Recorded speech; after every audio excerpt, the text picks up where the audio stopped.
Okay, welcome everyone. My name is A. Ishan Rao. I am a PhD student in IIT Tirupati, studying at IIT Tirupati, and this is the second live interaction session for programming in Java. Before starting, I would like to tell 2 points with respect to this course. First, about this session. This session will be happening uh, every Tuesday from 6 to 8 p.m. Second thing is this course is being will be is considered as a basic introduction to Java course. So this course will be catered for mostly for those people who might not know much about the programming or they're just starting out with it. Okay. So the discussion or whatever we are going to have see in this live interaction course as well as in the NPTEL course, that will be basic. Okay, so any advanced concept will not be discussed currently. Over the period of time, when we reach to a certain stage, then we can start understanding such that other people can accommodate to it. Okay. Third thing is usually these sessions are recorded, but in the similarly the last session was also recorded, but due to some problem during the recording, the video got stuck after certain minutes of time. So I will record the session again. I will post that in the Google, in the YouTube, and the playlist will be shared by NPTEL, right? Similarly, this video is also we have started recording as I'm speaking right now. Okay, so all this the whatever the code, the video that we're going to see in these sessions will be available to you. Okay, for so that you can practice. So again, I want to emphasize, because last time this was quite a confusion that and people started asking very high level questions with respect to it. But this is a very basic introduction to programming kind of course, specific to the Java, catering to Java programming language. Okay. With that being said, let me start the screen and discuss what we're going to do today. And if we have any question, you can unmute yourself at that point of time, uh, and then we so that whenever I'm doing code, if you can have any doubts, you can do at that point of time. Okay, you can ask the question. Otherwise, you can put in chat. Afterwards, the coding part is done, I will see the chats. Uh, so someone asked about the first session. I will re-record it. I will whatever the concept that I have discussed earlier, that those things will be discussed again. I will record it separately. I will post it in maybe in 2-3 days after this session. Okay. Uh, so another important thing, if you think that my voice is breaking and all, please you can unmute yourself. You can ask, and other people can also reply at that point on whether they are able also facing the same problem or not. Because sometimes the issue might be from my side or maybe from your side as well, the internet issue. Okay. So these are the general instruction. That being said, let's start the session. So let me share the screen.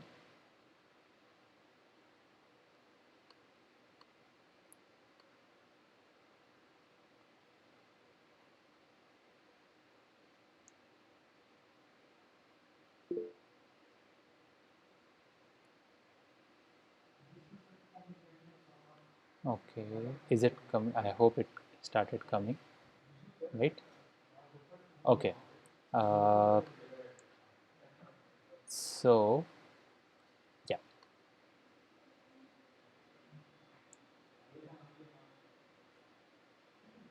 okay. So today this is second live interaction session, and today what we're going to discuss is the basics of uh, programming per se, not per se in Java, and we will see how this basics of programming styles or programming constructs we can write in Java with some challenging and tricky aspect related to it. Okay, so we will start with expressions, followed by statement, white spaces, assignment operator, equality operator, methods, if else, and all that. The main thing that you have to observe is how I write the code. What are the few aspects that I will be telling that how the common conventions, the common style in which a Java code usually written. Okay, because you're not only learning how to code, you're also learning how to write a code, particularly in Java, right? So those are things will be covered in this particular aspect. Okay, with for this thing particularly, I am using a IntelliJ IDEA editor. If you have an Eclipse or BlueJ, if you have an Eclipse and BlueJ, please you can use that as well. The way of opening creating project will be little bit same as it is. Okay, so uh, for if someone has IntelliJ, let me start with how we can start off with if you are very pretty new in this. So you can create a new project. Okay, you can create a new project, and let's say I will type, so let's say session 2. This is session 2. This is the name of the project I'm giving. This is my location where it's going to store, followed by language. Build system is IntelliJ. I'm using JDK 17. If you have any other JDK, that is totally fine. It is pretty much compatible to it. Okay, and then we will click on create.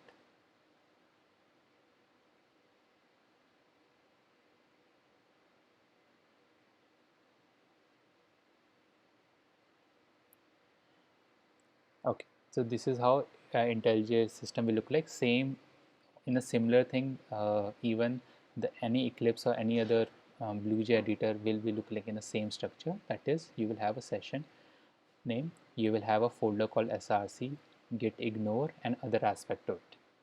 Okay, so this is the src, and whenever you want to create any Java file, you have to click on an src folder, you click on new and click on Java class.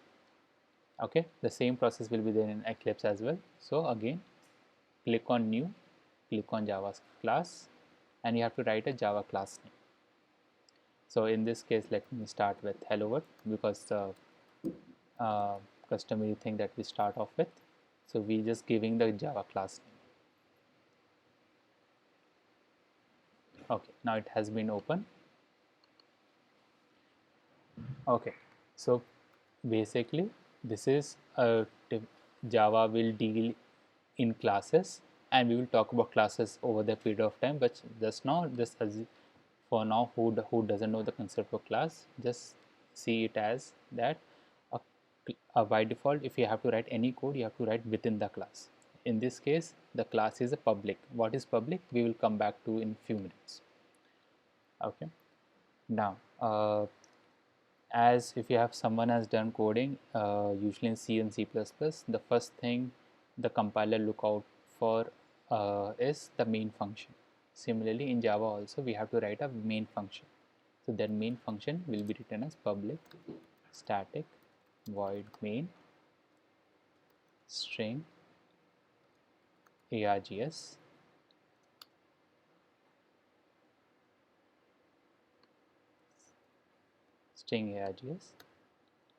and this is we consider as a main function.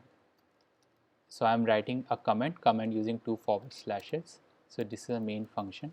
I will talk about each and every aspect of public static void main over the course of time. Okay, now if you want to print something, system.out.println, or if you just write print also, that is fine, and double quotes, and you just write hello world.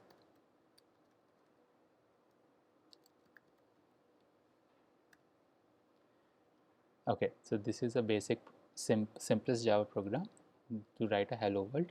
And if you want to run this code, if you can see on the right hand side on above, beside current file, there is a green color play button. So if you play on this, that is run hello world.java.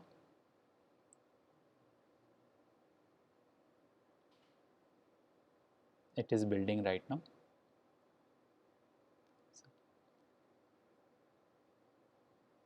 So if it's happening for the first time for the project, it will take some time to build the project, and also based on the system how fast it is. My system is little bit slow, so that's why taking some time.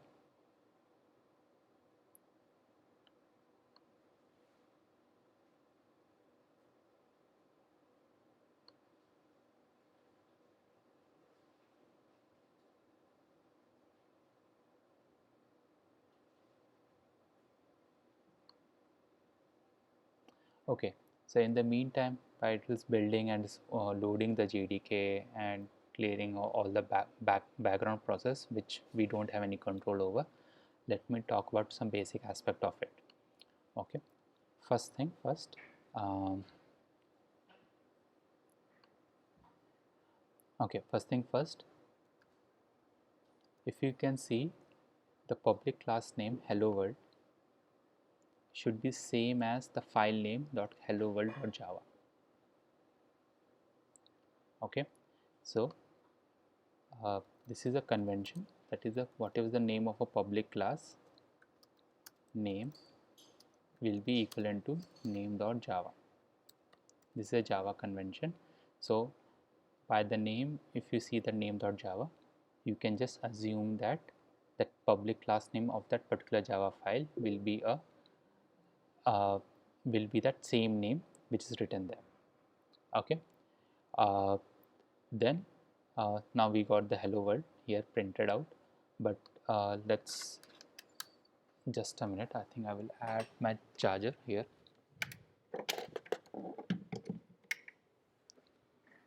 Yeah. Okay, so that's the first point. Then whatever the name of public class will be, that will be same as your hello world.java. Okay, that's the first point. Second point is, you have seen public as a one thing and something called as class, and these are highlighted in blue. Okay,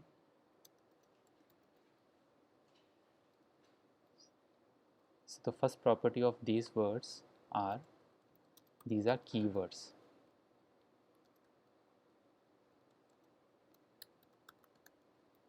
These are called keywords and they attain a special status in Java.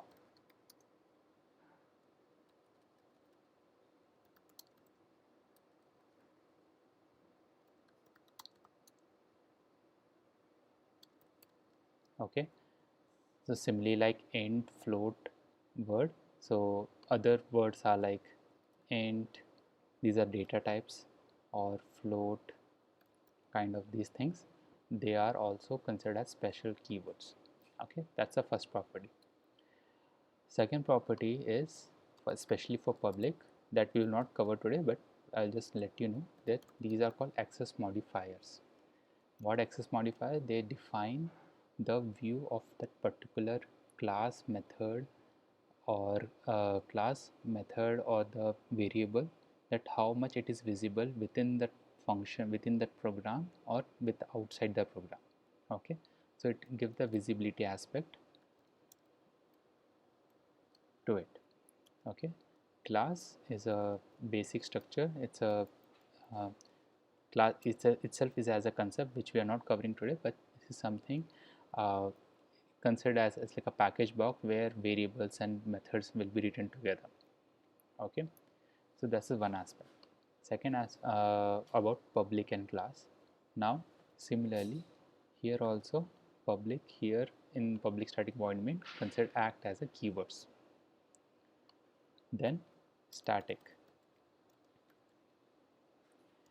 Now static is also kind of uh, static is also a kind of keyword which can be used along with public, private, protected. Okay, is my voice is not audible?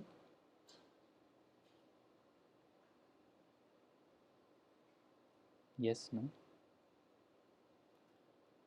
Is my voice audible? Audible, sir. Okay, Audible. okay, thank you. Okay, so again, this is a keyword and it has a specific meaning which is gives its access that for now I will just let you know, maybe it can go over your head, that if a static is a keyword, here you don't need an object to call it.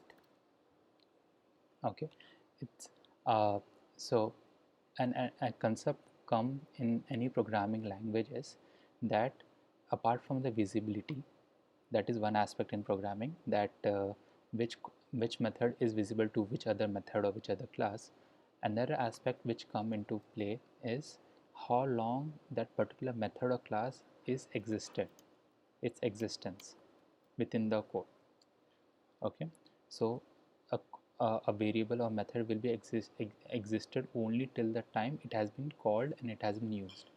Some of the uh, some of the other aspect of it about a part of the code is that it will be available throughout the code even though it has been run, whether it has been executed or not, right? So such kind of aspects will come into certain kind of keywords which include static. So we are not going in deep into it, but just for you to get to know that there's something uh, called statics which allow the main function, because the main is the main method here, the main function here, allows it to be there without having any object of hello world. Okay, and you can directly call it. So that's the thing. Void is a kind of data type which doesn't return something. It doesn't return anything basically. Okay, so after calling main function, the compiler is not expecting something to be returned to him. Okay, so that is one aspect. Main function is a special function. In any programming language, main is considered a special function. Okay, special function. So what it does is, any compiler, let's say Java compiler, whose name is Java Virtual Machine. I will talk about Java Virtual Machine maybe a later point of time. Java compiler will first look out for main function. Okay, so this is a special function. Without main function you can't run any other thing. Okay, so these are the few aspects, and remaining is string args. Right now uh, if you are using any code editor, you might not understand its significance, but if you are trying to run the code using a terminal or shell kind of command prompt kind of area, there string is a string. Basically this symbol defines that it's an array of string. Okay, and arg define as argument. So while running the code, if you want to pass certain argument using terminal and all, at that time this aspect will come into picture. For now, you're not going to use that. If you're going to use that explicitly, I will let you know beforehand. Okay, so this is a basic overview, and system.out.print. Uh, okay, so system.out.print. This is the basically a method. It's will call as method, which we will use to print something. Okay, so if someone has used C language, in that you might have you have seen the word called printf. In C++, you might have seen the word cout, right? Or in Python, you might have seen the word as directly as print, right? So here it is system.out.print. Even this is something okay, even this has its own meaning, something very deep meaning with respect to it, because the way it has been done, right? System, what is a system, what is out, what is print, each have its own meaning, and that we will see maybe over the period of time. When we get into the class aspect, then you will appreciate that why system.out.print has been given. Okay, so this is the basic structure of any basic hello world function. Okay, that being said, uh, so let's start with some basic aspect of the programming. Okay, so any programming language has certain units of code units from which it define its whole code or whole program. Similarly, Java has its own code units. Okay, so consider as writing a similar as a document, where a document a, will have a set of paras, where a paras will have set of statements, and each statement will have a set of words, right? That's how you constitute the whole document. and it has this way of hierarchical unit, that paragraph is the biggest one, smaller one is sentences, and smaller than is word, or maybe smaller than that is character. Similarly, in programming language, the smallest aspect is expression, followed by statement, and followed by code block. So let's see what is the expression and statement.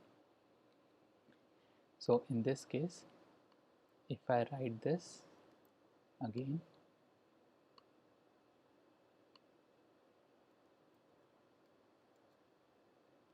now this is actually a statement.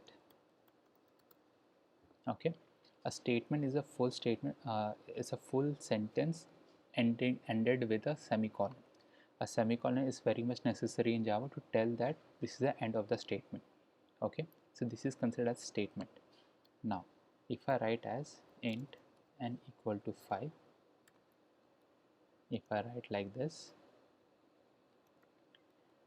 the act of writing n equal to 5, that is the one I am highlighting right now, this n equal to 5 will consider as an expression, not the semicolon, only n equal to 5. Okay, so n equal to 5 will be considered as an expression. Okay, so statement, expression is smaller part, statement is a bigger part. Okay, and the combination of expression statements will build up upon our program. Now a code block something we will see, I will tell explicitly once we go, and you have seen it already also, where you, basically with the help of curly braces and all those aspects. So we will see those things in future thing. Okay, so let's look at this code. So this is a part of code. Now we have seen, we have told that expression is the smallest part of the statement, right, in which computes certain values, right. So in this challenge, uh, so these are code is given where int is equal to int health is equal to 100. Health is if health is less than 25 and high score is less than 1000, um, we have this high score equal to high score minus 1000. So can you identify what are the, which part of them will can we call as expression? Okay, so I will just give you an example for this, and then for two example, and then you can try to count it out. Okay, so in this case, let me take a pointer. Okay, the first expression will be health equal to 100. Okay, so because health has been assigned to a certain value, that is an expression that you're trying to follow. Don't forget about int aspect as of now. Okay, now another thing is high score minus 1000. This is also a one compute value, so that will also consider as expression. Then since the high score minus 1000 will give certain value, whatever the value it will be assigning to the high score, right, high score variable. So this high score variable, this whole statement of high score will also be considered as one expression. Okay, it can be considered as statement as well, but right now forget about semicolons, just think of it, high score minus 1000 is one expression, and whatever the answer of that is equal to high score, that is we trying to assign it. Okay, so that is another expression. Based on that, can you try to calculate what are the part of expressions that you can see on this three lines of code? Can anyone guess, or can anyone tell in the chat on the uh, they can mute themselves? So in these code blocks, there is like not high score is not initialized. That's fine, So that's fine. how can we? Just assume that this code will going to work right now. That's how the, No, sir. This code will not. see, in a any programming question that you will get, you have to assume certain paths. Right now I'm not running this code, I'm just pointing this out. So I'm just asking whether it's not run or not. I'm just asking whether what are the number of expressions that you can find within this code. Okay, question is that Yes, sir. Two. two. Can you tell which one? So first line, Hmm. and this high score equals to high score minus 1000. I guess this one. Okay, why not health is less than 25? That is also computing some value, right? Expression is something which computes certain value. Okay. So four, 4, three, exactly three. exactly 3. I think I'm getting answers in 3, 4, 5, 6 kind of thing. So the actual answer is 6 in this case. You have 6 expression within this part of code. Okay, so let us count how. Similarly, like 1 health is equal to 100 is 1, that is correctly fine. High score minus 1000 is second expression because it is also computing a single value or some value in this case. High score equal to high score minus 1000 considered as another expression. Why? Because first the compiler will calculate high score minus 1000, let's say 2000 minus 1000, so that 1000 will be assigned to high score. That assignment itself we consider as one expression. So that's why here itself we got 3 expressions total. Now let's go to if condition. Now if condition already has 2 other expressions, that is health is less than 25 and high score is greater than 1000. These are 2 different expressions because it is individually computing certain value. Now combiningly, whatever the output of this health less than 25, let's say true, and high score is less greater than 1000, let's say it's false. These are 2 values now you get. Now on top of that you're doing something called as logical AND. That logical AND with 2 values will consider as a 6th expressions. So in total we have 6 expression, health equal to 100, health less than 25, second expression, third expression high score greater than 1000, third expression. The whole expression which has been highlighted right now is considered as fourth expression. Fifth expression will be high score minus 1000 and sixth expression will be high score equal to high score minus 1000. Okay, am I clear in this aspect? Yes, sir. Sure.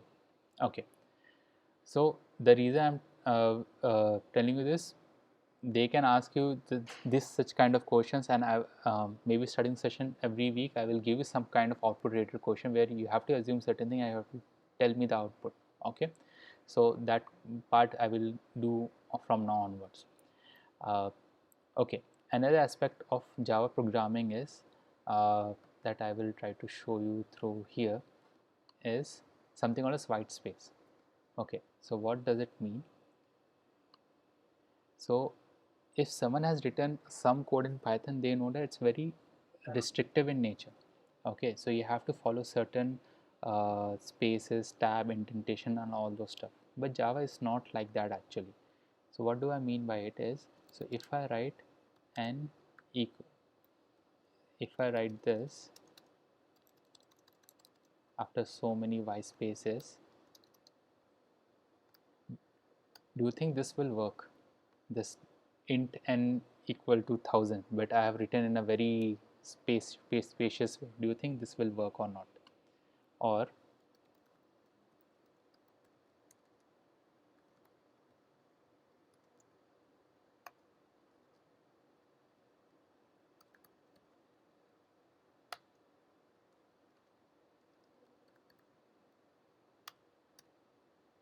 this aspect, do you think this will work or not? Can anyone tell? Will this will be allowed in Java, the one I am highlighting in the one or the line above? Okay, so why do you think this will work?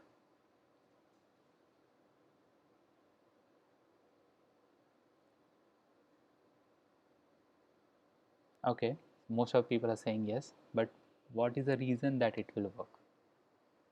The reason it will work is because the concept of white spaces in in Java. So where this, whatever the spaces I'm giving here and all that, this will be ignored by Java automatically and it will be taken care by itself. So if I, instead of writing this, even if I write like int um, var equal to 100, and after that I will just write down system dot out dot println something else, this will also work. This is called as free formatting Sir, styling.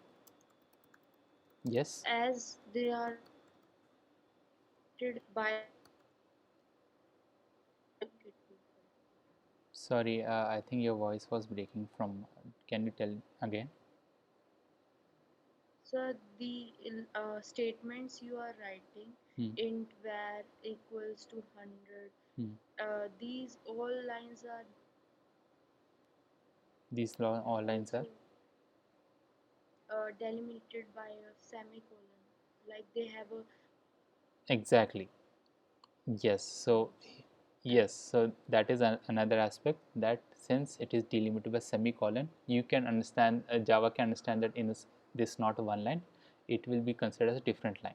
But this is okay in this kind of thing. But in this kind of situation, the highlighted one where I have written the hello world in 5 to 6 lines, how it will understand, because semicolon is coming at the 6th line and I'm starting on the 16th line, right? So here the white space is usually ignored by the Java, and the kind of programming style that we tell here is free formatting style. There we you're not that much restricted to how you want to write. You can write anywhere you want, but it is obviously usually not recommended here, because as a from the point of readability, that means if you look at your code after 6 months, or someone look at your code after 2 3 months, or as assignment, they should know that they should look out that how the arrange the code, so that indentation everything matters. But if you don't want to go with that kind of aspect, Java allows you to free formatting, that you can write what in whatever way you write. You don't have to follow any particular structure of writing. Obviously it has to be within the certain means, but you can write in, if you just have more spaces, or if you want to write whole code in a single line, that is possible. Okay. Sir, So yes. print method, print method when it print only one line, print method, print and different. Okay. Okay, so I will just tell you, show you the difference of print right now, right? I will give you println one. So let's run this.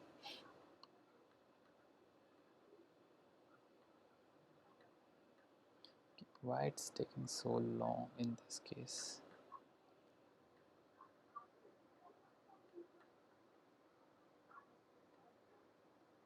I think I need to check why this is taking so much time every time to build a background task. Okay, fine, no issues. It is almost done.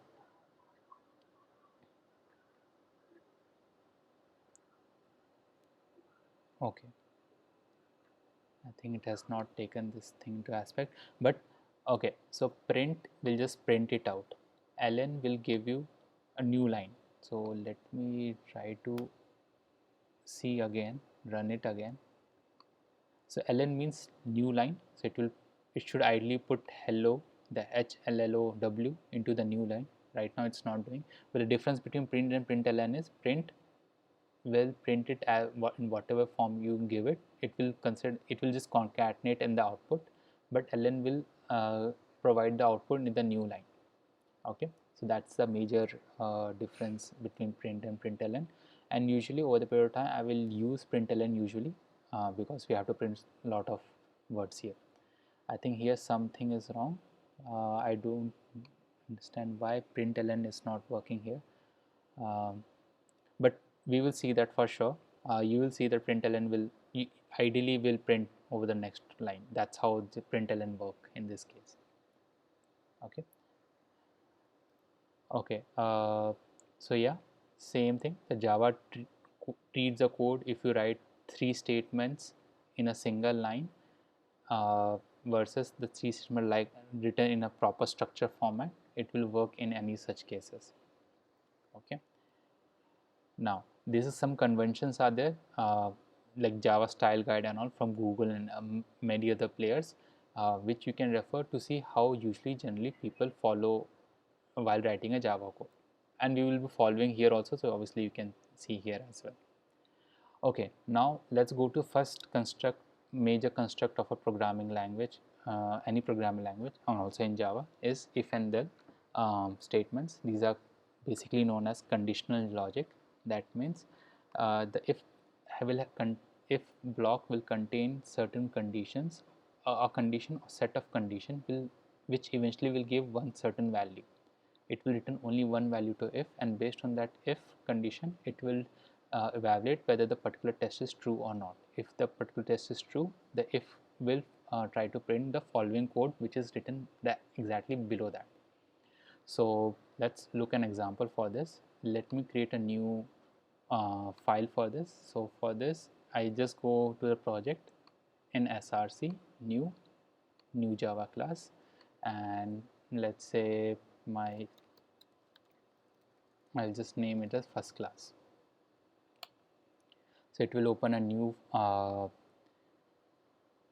Java file with the same class name as public class name as first class. Then I'm just doing certain shortcuts.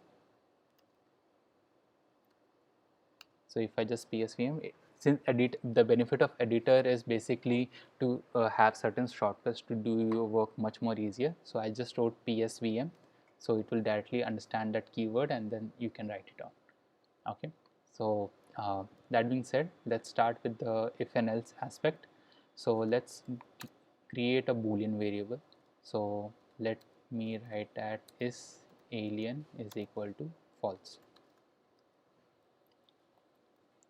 So I'm assigning a value of boolean is a true and false, so it can contain only two values, and then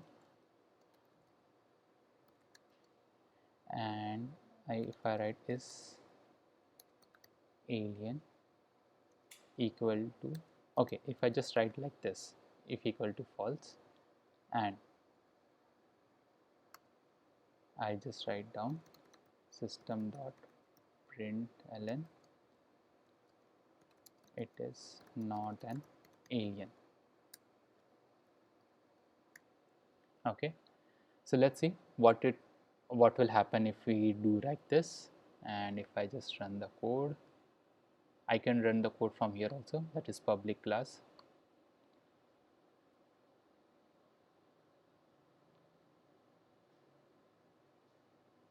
I think I need to fix this to make it more faster run. Okay, I will check this part.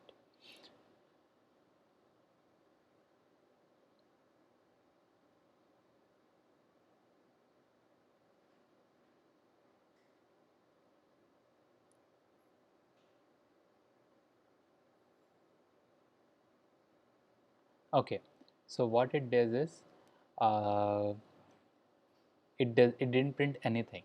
Okay, it usually has to print something, but I just give an assignment operator. So what is happening here? So it is what it's saying that assignment is align equal to false used as a condition, but here it is not returning any value. Okay, an assignment operator will, this is basically an assignment operator.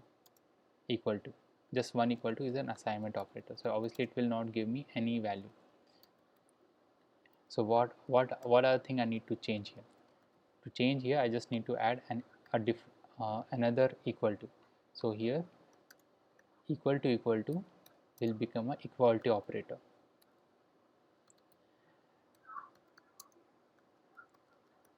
Okay, so why equality operator is much more needed? Because this operator will return me a value which an assignment operator can't return me. Okay, so here it will check the condition, this equality code check whether this false value is equal to the value present in is alien, a variable called is alien, right? So if we run this,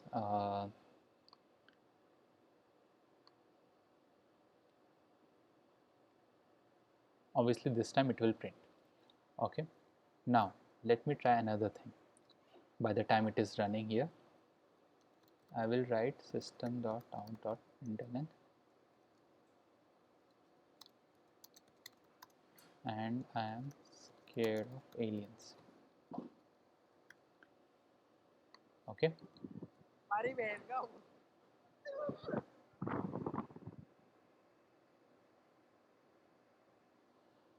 okay, so it is now working. Now let's try another thing. Now what we have written, we have written another statement here in the if is alien equal to false aspect. Okay, so now can anyone tell whether this part will work or not? I will just run it because anyway it's taking time in my system. Yes, sir, it will work. It will work. Okay, okay, cool. Let's see whether it will work or not. Okay, someone has said no. Can you tell why this will not work?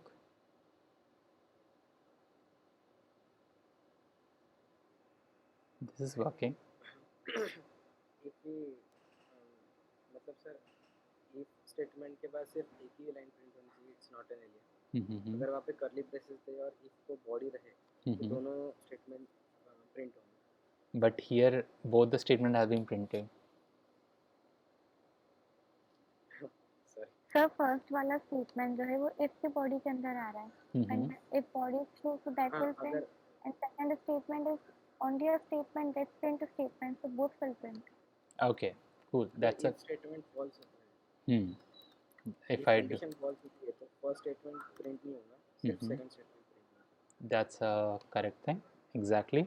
As I said earlier, this sorry. Okay. Yeah. Not print.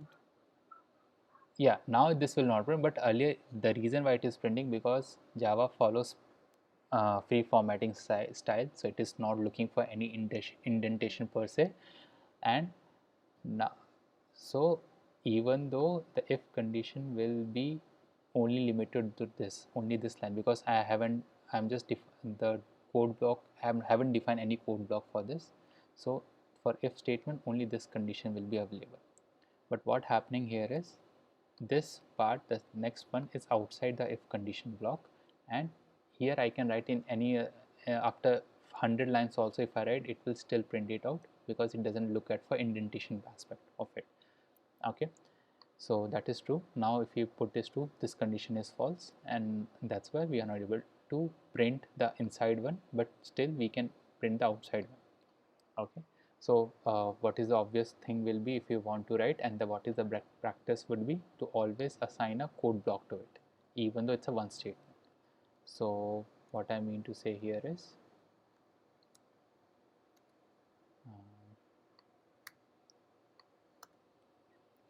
so if I write another code, let's say in top score equal to 80, so if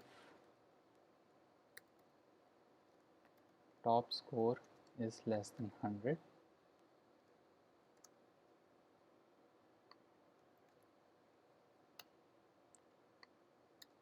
I have already defined the block. So this is the highlighted part is block, and inside I can write as many statements as possible. So this aspect is will call as code block. Okay, now if I do this and if I just print out system.out println,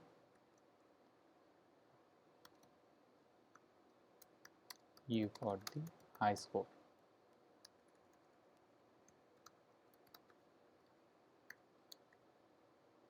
Okay, this will work. Now that's why this is considered as the one of the best practices to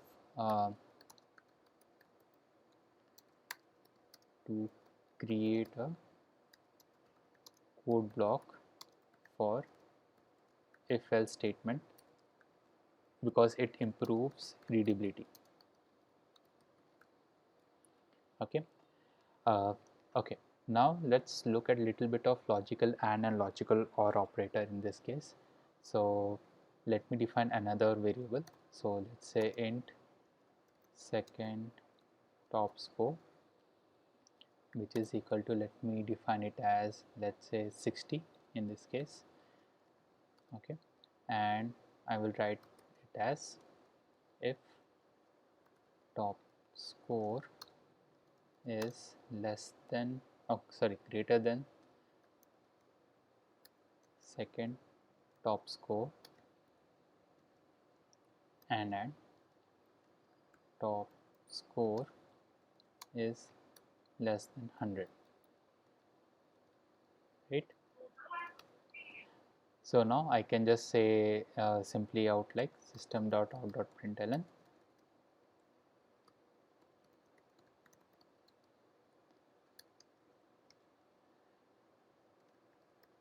greater than second top score and less than 100, right? Now few things here the aspect of ampersand is considered as logical or logical and. Okay. Okay. So what does it means? That I have two expressions between top score less than 100 and top score greater than second top score. These are two things. Whatever the value I'm getting from here, if both the for both the expression, if the value is true, then it will work. So it will work only in the situations works for true and true. Otherwise, it will not work, right? So this is called as logical and. Okay. So if I run this code,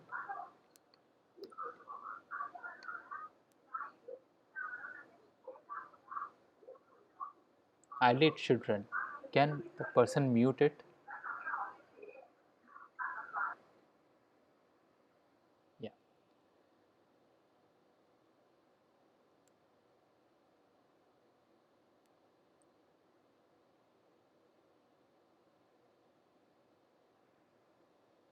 Okay, now this is working, right? But here an important aspect that you have to make thing clear is that if you read it, it's not that as apparent that which expression are we talking about. Can we talk about that second and top score can be taken as one, or any other aspect, right? So for that we have to always best practice to define parenthesis for the expression that you're dealing with. Okay, such that it will give us, there's something called as operator precedence. Let me talk here about, there's something called as operator precedence. Okay, and every language has its own operator precedence, same as Java, right? So the highest precedence is always given to a parenthesis. It's same as board mass, if you have heard in your school. Parenthesis. So first the compiler will look at the expressions within this parenthesis, right? Then this multiplication or uh, division or modulus will have higher operator precedence. Okay, then followed by plus and minus. So like this, they have already defined few operator precedence, and we will talk it, or maybe when we solve certain code, we might look into it, and based on that, we can see that how this operator precedence work, right? But for now, just to understand that the reason we should have parenthesis first is it improves the readability of the code. You know that which top score is dealing with what, whether it's dealing with less than or greater than symbol, or it's dealing with the and symbol. Okay, so that one aspect. Um, also, so if I have a certain case, let's say int, uh, yeah, so I have, like, let's say var1, var2, var3, right? The sub quotient says that uh, that I need to add first the two variable and then multiply it by 100, right? But what happens due to operator precedence is that what we really want is this, based on the certain conditions, that first we should add this and then we have to multiply it, right? But if we don't provide the parenthesis, how it will look at as, okay, let's put it here. I will just copy this. This is what we want. Okay, but how compiler will read it if I don't define the parenthesis, it as var2 into 100. So it will define it as var2 into 100, then divide by plus.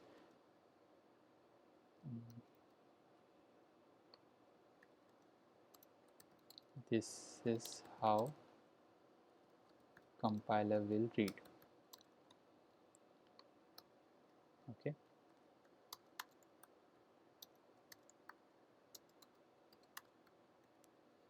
okay, so this is how we want, actually, that we want first the addition of two variables followed by into, and this is how compiler read. That's where, and why, the reason is simple, because the multiplication has given higher operator precedence than the uh, then the plus symbol, that is the addition symbol, right? First it will calculate the multiplication followed by plus, but if we define the parenthesis first, since it has the highest priority, this is as the highest precedence. So first whatever first it will try to look inside whatever present in the parenthesis and try to solve that first, followed by whatever is present outside of the parenthesis. Okay, so this is one aspect that we need to cover here, because this is where the multiple output quotient will become tricky. So most of the output quotients, Java output quotients, whether you're doing here in the quizzes or any other aspect, you will see that operative precedence will play a very major role in defining that how you should evaluate an expression. Okay, so uh, so coming back to this, first we have defined this as if top score and less than or greater, like for logical AND, right? Let's look at logical OR. Where does Java shows indentation error like Python, No, or it doesn't have indentation? it doesn't have indentation. It will not show indentation problem, and but eventually the problem will be that it's very hard for you to read the code. What you can do is, if you are using an IDE like this, so let's say, let me do like this. Let me copy the whole code, right? I will push, I'm doing shift tab. So let's say now what I have done is, using shift tab, I have assigned everything line by line, one by one below this, right? Now it has become very hard to read. So in this, what you can do is, I'm telling for ID IntelliJ, but for any other thing also it is valid. Other options will be there. So I will click on code, and there is something called as reformat code. So if I do reformat code, automatically it will refactor it for me.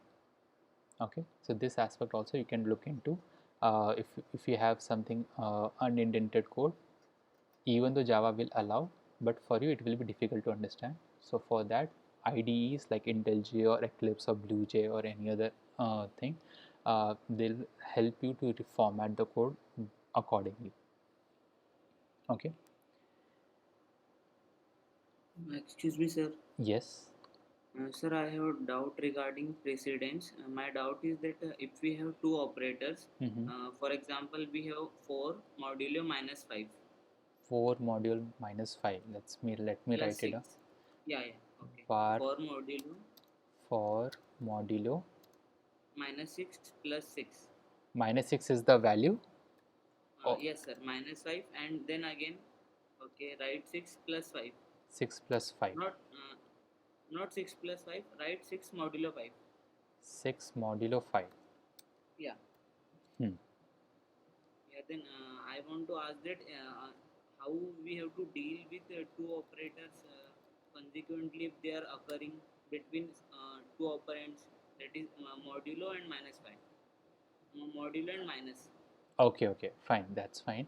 First tell me this, is it minus 6 as a value? Yes, sir. Okay, fine. See, another aspect will come into picture is how do we evaluate it. Okay, so there's something called as how to evaluate it. So it will come as either to do from right to left, okay, or left to right. Okay, so what do you mean by it? If I have this given this expression, I should know first what kind of, first of all, you told me that there's only modulos present here. I'm assuming only modulos because here you're telling minus 6 as a its own value, right? Not as a operator as minus, right? So if two modules are given, it will usually go by right to left. This option will be there. So for you, first you have to, how it will do is, first it will calculate this expression, then whatever the output of this expression will be, that value followed by this. So this is how the expression of will be evaluated. Okay, so if you want to know more about it, how the aspect of which precedence and from where it is evaluated, you just write Java operator precedence table.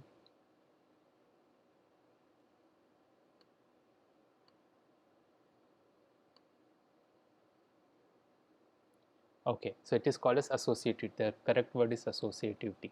Okay, so this is a Java operator precedence table.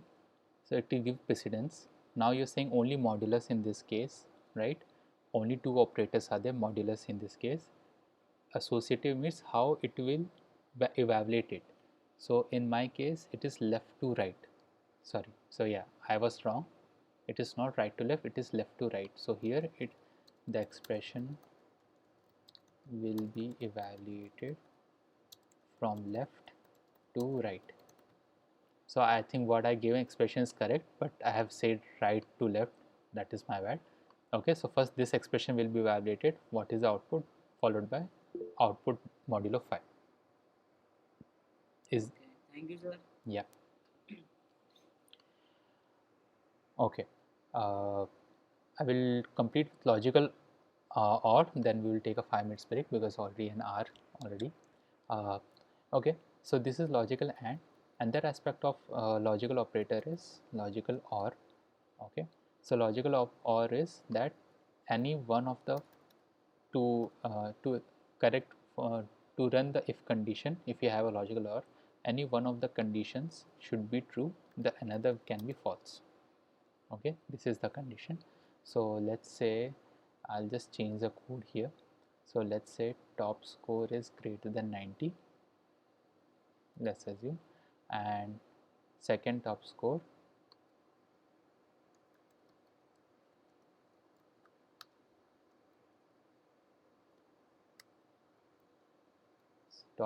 is less than equal to 90. Okay, so here if any of the one things are true, it will work it out. So here the top score is 80 and second top score is 60, right? So ideally both, so second top score is less than 90, this is correct. Okay, but top score is 80, it is not greater than 90, so this is false. So if you do like this, I just change the print statement here.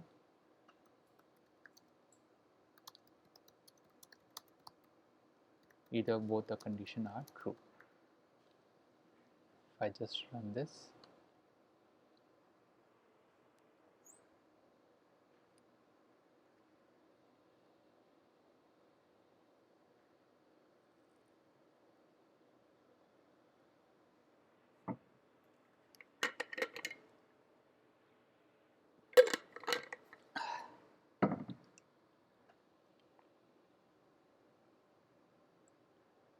okay, I think I have done something wrong. Okay, I have to I'll just comment this out. I was explaining something else. Okay, so if I do this, this print statement will work for sure. Okay, so top score will be false in this case because top score is 80 and it can't be greater than 90, so this is false. But second top score is 60, it is less than equal to 90, so this will work it out. Okay, so it is doing right now.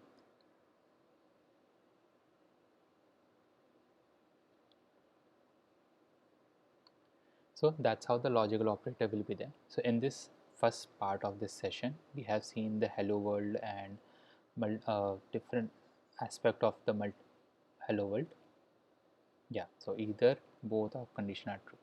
Okay, so in this session, what we have seen is how we can interpret. There's so many aspects of hello world. Even similar hello world will contain, each word has its own significance. Okay, followed by we have seen what is expressions, white spaces and all that. Then we started looking into the if condition. Right now we have checked only if condition, not even else, so we will get into that else condition as well. Okay, then we have talked about operator precedence, logical and logical or aspect. Okay, in the next part of this, after we will take a 5-minute break. After that we will look at the ternary operator, if and else operator, methods and method overloading. Okay, so these 3 or 4 concepts are remaining for this session. We will try to cover it today. Okay, so right now it's 7 exactly. So we will take a 5 minutes break. So we'll come back by 7:05. Okay. If you have any question by in the meeting, you can put in chat. I will check it in 2-3 minutes. Thank you.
Okay, welcome back.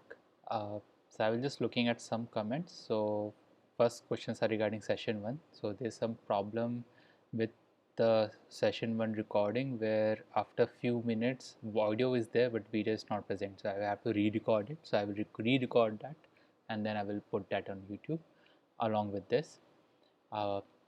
So one of the interesting question was, some places we are using class and some places we usually use public class. What is the difference between them? So in a typical Java file, yes, you can have multiple classes, but there should be only one public class in a Java file, and that public class will be the file name of the Java file. Okay, so both you can use. Public class is needed because from that public class only you can run the code. If you just try to write class and the name of the class name and then followed by any other functions, the Java compiler will not run it. First of all, to know that there is a class, you should define it as a public. Okay, and that from if you want to access any other classes, for that then you have to create object, and that object has to be accessed in the public class. So the public class is the main portal. Okay, that is the first thing. Java code can be written in a single line. Why we So have it means if we have created other classes also that are to be, means their object is to be created in public class. no. Can't be creating other classes. Yes, so if you want to create other public classes, then you have to write other Java classes. In a Java file, only one public class will be there. So in a Java file, you can have multiple classes, only but one public class. That should be considered as an entry point for that class. It's compulsory to have class name and file name is same. Public class name and file name is same. Yes, it is the rule that, and by default, if you just see this, uh, whatever the class name I have just, when I'm creating a in the project folder in SRC, if I'm just creating a class name, I'm just creating Java class, I'm just providing the Java class name. Okay, but it is already automatically creating first class.java automatically. That is by convention. Okay, so and Sir, one doubt, sir. mm-hmm. This doubt, Java is the main method important or not, sir? Main method is always important because Why, sir? because for Java compiler to look at that which function I should go first. Okay, you have defined the class, but which method you should go first? That is not clear, right?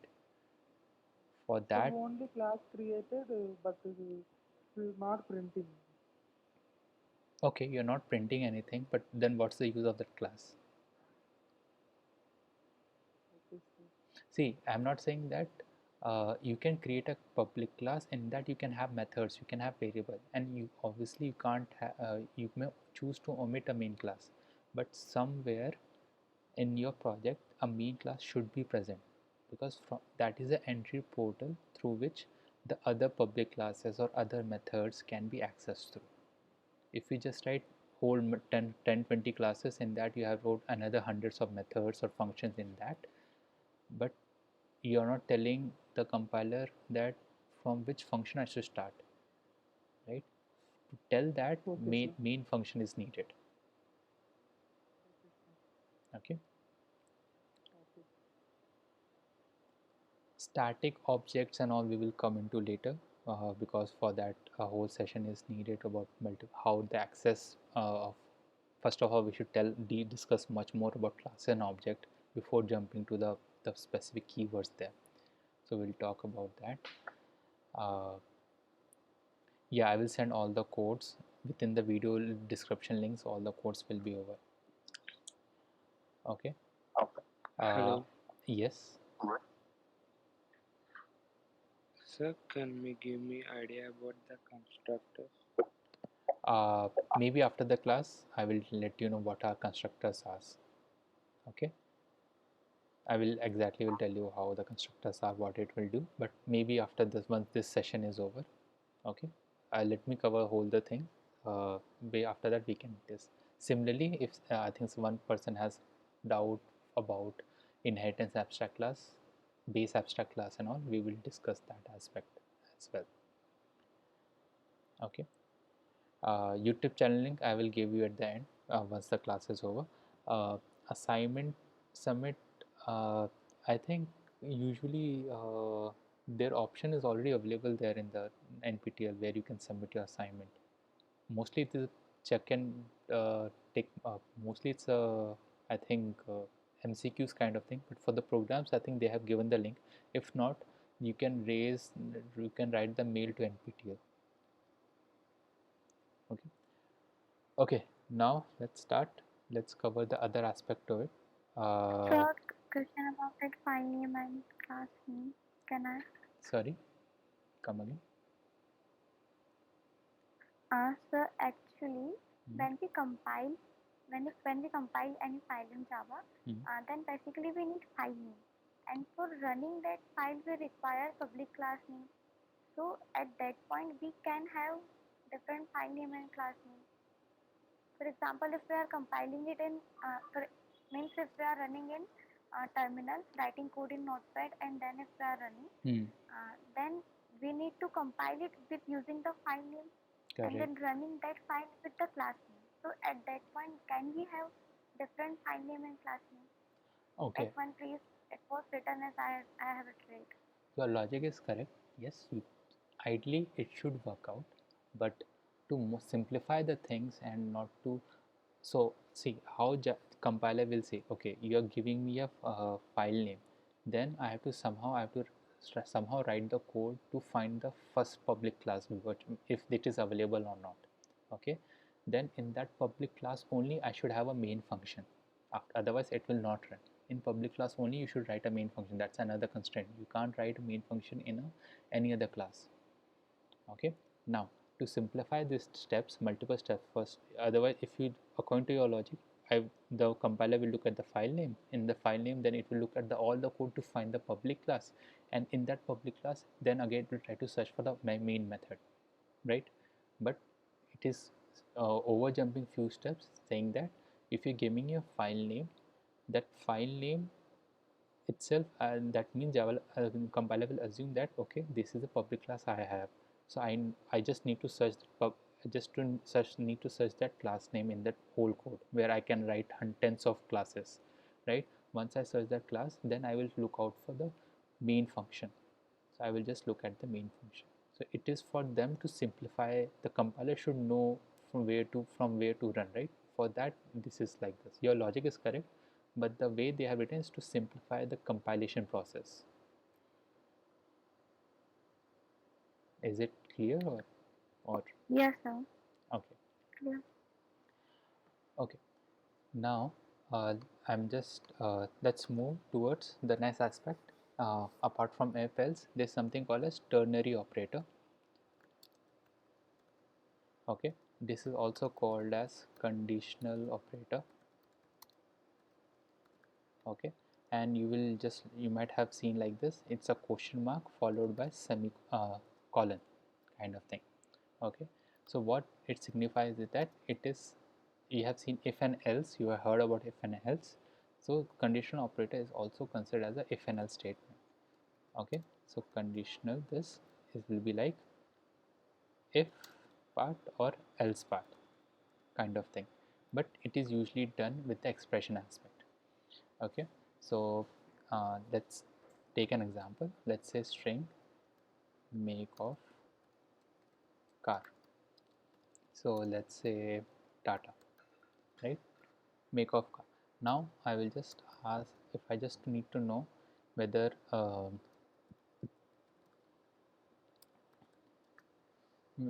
whether the make of the car is domestic or not, domestic to our country or not.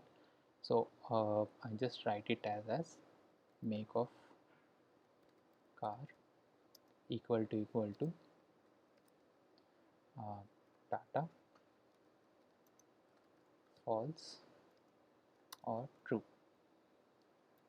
My bad.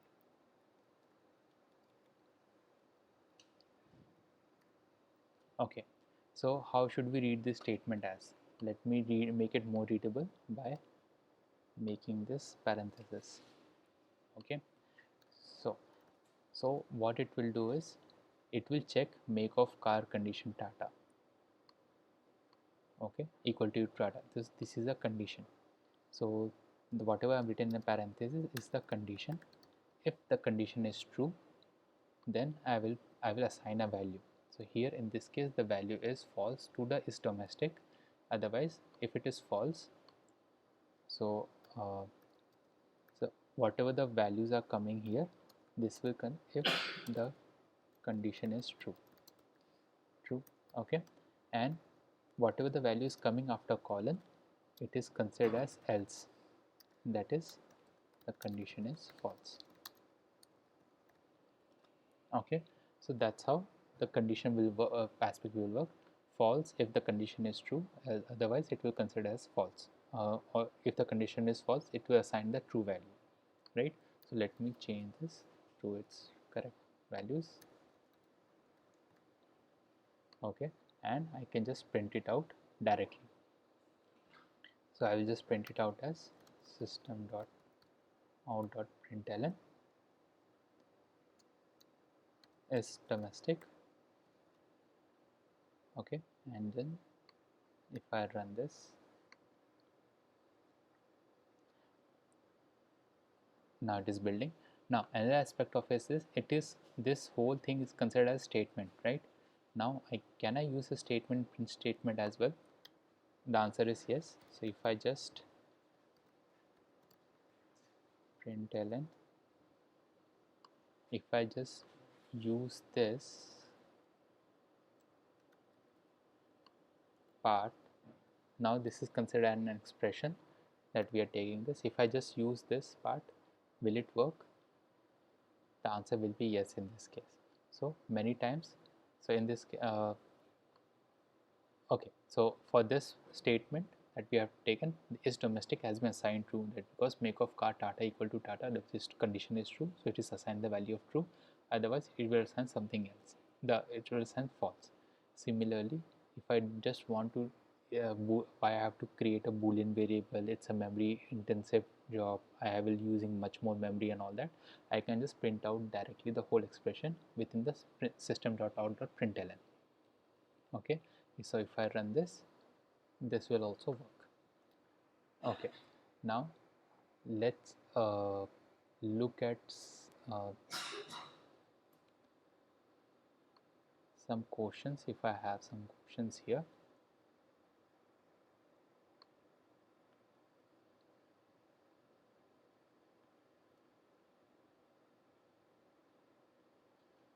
Okay, conditional assignment, equality, best practices. I will share this slide also with you. Whatever I have discussed, it's written there as well. Okay, so this is one small problem. Okay, so it has 7 steps. So let's say the first step is create a double variable with value called 20.00. Second variable type double with value called 80.00. Add both numbers and then multiply by 100. Okay, then use a remainder operator to figure out what the remainder from the result of the operation in step 3 and 40. Okay, so whatever the output of step 3, you have to apply remainder operation uh, with the 40 value. Then I have to create a boolean variable that assign the value true if the remainder of the step 4 is 0, otherwise false, that is not 0. Then I have to output the boolean variable just to see what is the result is, and then I have to write a if then statement displaying that got some remainder if the boolean step 5 is not true. Okay, so this is the generally typical question paper will be. Okay, so if they are given like this, so how should we write? So since I've written so many things here, let me create a new file here, Java file. I'll just write as challenge 1.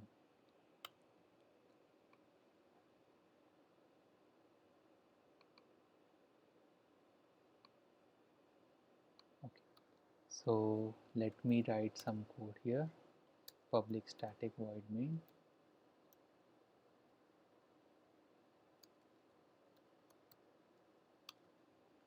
Okay, so the first 2 points were that I have to create 3 variables, basically two double variables, and followed by third double variable where I'm going to store the value. Okay, so let's say double var 1 is equal to 20.00. Okay, another way to write the double variable is if we define the d value. If you define d value, it will consider as double as well. Otherwise, by default, double is considered as a default floating point value. Okay, not the float. Similarly, double var2 is equal to 80.00. Now, double var3. Now they are asking that I should add these two values followed by multiply by 100. Okay, now I'm writing this because I understand the question, but you have to figure it out that this statement add both numbers together and then multiply by 100. So this is a kind of tricky point in step 3. Otherwise, most of the people will write it as var1 equal to plus var2 into 100, but this will give you wrong result because what we have discussed earlier about operator precedence. So you have to define the parenthesis to define which kind of code should be evaluated first. Okay, now step 4 is about use the remainder operator to figure out what the remainder from the result of the operation in step 3 and 40. So you have to use the remainder operator. So let's say double remainder. So whatever the output I am getting, I have to use remainder, that is modulo operator in this case, and divide modulo by 40.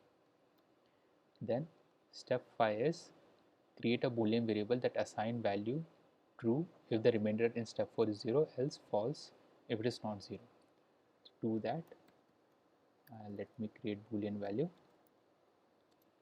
rem equal to remainder equal to 0 0, and I'm using conditional operator here directly rather than if and else, if and false.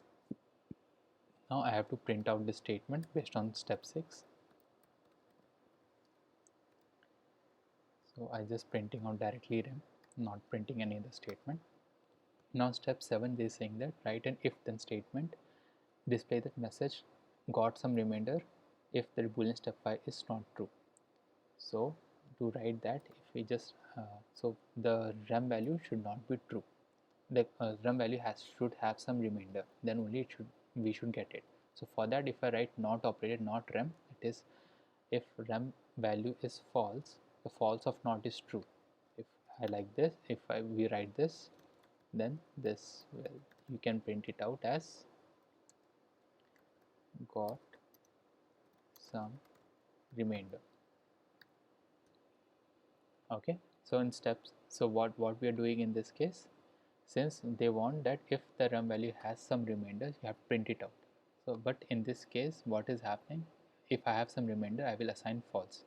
If I just write rem as it is, in that case I will not get some this code will not work. So that's why I have to add not value here, the not operator here, not rem, then it will print out the value. If I just run this,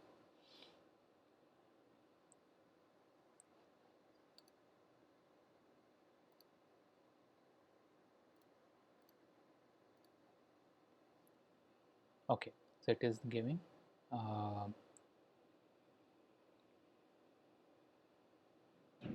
okay, right, okay, it's not, oh okay, my bad, it's running the first class, not the current file. I should run the challenge one.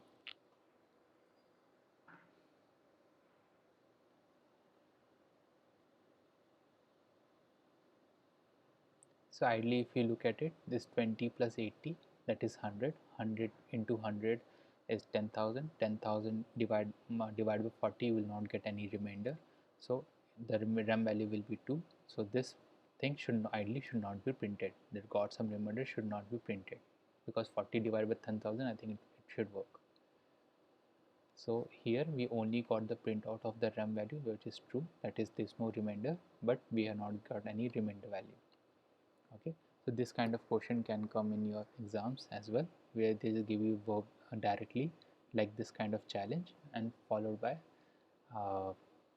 and then they try to just say try to write a code out of this. Okay, so one question. Okay, let me see if any question here. Let me open the in-call messages. Okay, sir, why you have not add var 2 as 80D? Okay, there are two different ways to write a double value. If I just don't write D, it will work. If I write D, also it will work.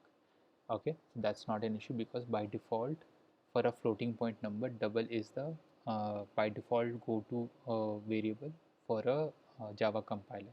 If I don't specify it explicitly, also it will consider as double. But if you want to make it explicit, you can make it D. Otherwise, both conditions are true in this case. Even here, if I can write 40.40.00D, it will work. Even here, 0.00D, it will also work because by default it is considering it as a double value. Okay. Okay. Now we have seen till if condition. Now this is the if condition will look like. Is there some condition? If it is true, the code block will execute. Otherwise, it will not execute. And in the block, you can have one or more statements. Now let's see the if and else block, where if the condition is false, you will jump down to else block. Okay. Then there's something called as if with an else if block. So if you have more than one condition to test, at that point of time, else if part will come into picture, right? Where you can first condition, second condition. Also, there's no limit of condition that can be tested. So you can write as many number of as else if possible in the as number of conditions in the else if condition. Okay, and else part also you can write. If you don't want to write else if, that is else part, that is also optional, but ideally it's good practice that after so many of else if you should write an else statement. Okay, so let see and code for this also. Okay, so okay, for that let me write one code for if else if condition, and then after that we will see what else we can do. So for that, let me create a new file again. I will just write that if else.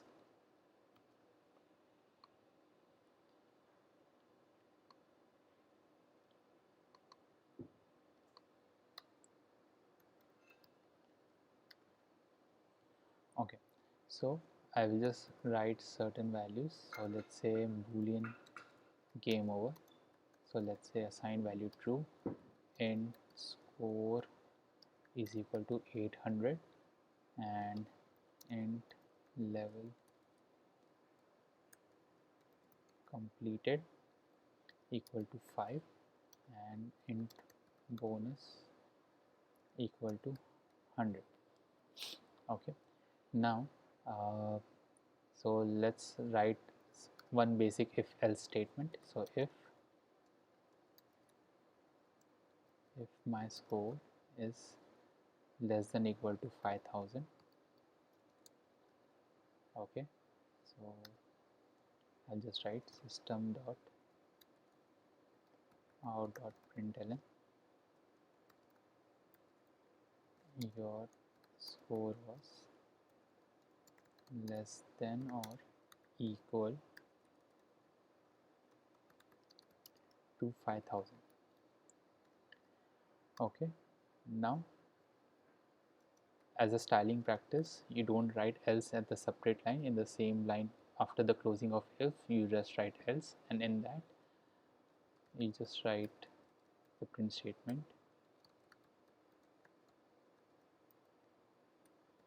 println, it will run got here. Okay, so by the time it will run, so this is a typical if and else block. So let's see if I write if else if block here. So I will just write some condition here. So if condition, if score is less than 5000 and score is greater than 1000,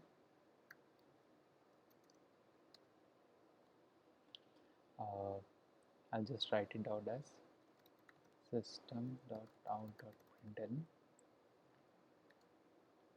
same as earlier, I think, oh, I'm making this mistake again. Okay, if you're working with IDs, again remember this, which I'm making one mistake. I have so many of Java file in a project. Okay, so I have to keep on specifying that which Java file I have to run, right? Earlier I was running Java, challenge1.java, so because of that it is considering challenge1. I should clearly specify that I want to run if else.java. Okay, then only it will run. So let it run first. It will take some time. In the meantime, I will just write if else if block. So your score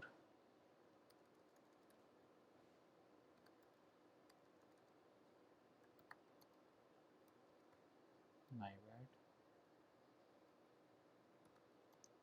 was less than, obviously it will not run because I'm writing the code right now. Okay, let me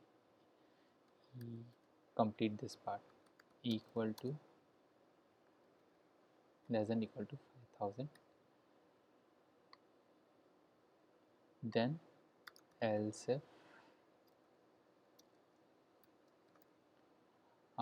if my score is less than 1000,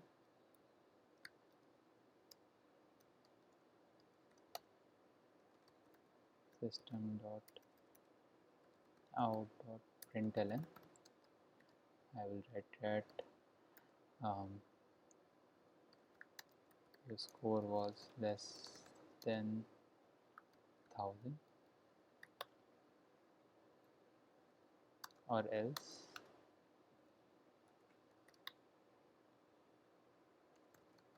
system.out.println.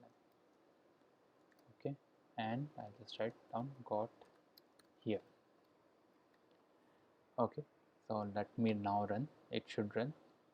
So based on the code, we have defined certain variables with boolean and int value, and then it will checking the score value within certain range. In the first part of the code, if the score value is less than equal to 5000, it prints certain value, otherwise it will print got here. In the second, we are getting more granular with more condition, where we're checking whether the score is between 5000 to 1000. Okay, and then I'm adding one more condition using else if I have more than 2 or 3 conditions and I have to write separately, then I will use else if statement, and I will write score less than 1000. I will get the system.out.println. I will just print it out, and that's what we got it here. Okay, so for this output, your score was less than 800 because my score value written here as exactly as 800, so it's less than 1000. So that's how it is printed. Okay, now let's look at the code challenge, if and else challenge. So the same code that we have written here, we have to change it. So we have to change the value of score to 10,000 if the set the value of level completed variable to 8, bonus to 200, and use the same condition, meaning if the game over is true, you want to perform a same calculation and print out the value of final score. Okay, so the final score in this case will be basically like just level completed into bonus. Okay, so let me write this code here. So I will take this as new file.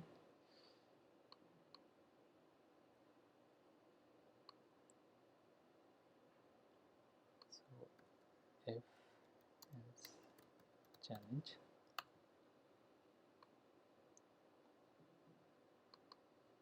I will just copy the whole code here, whatever I have written here, in this.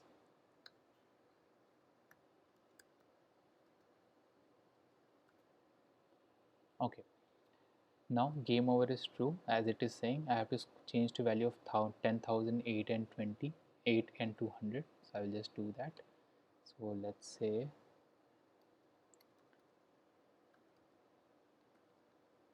10,000, 8,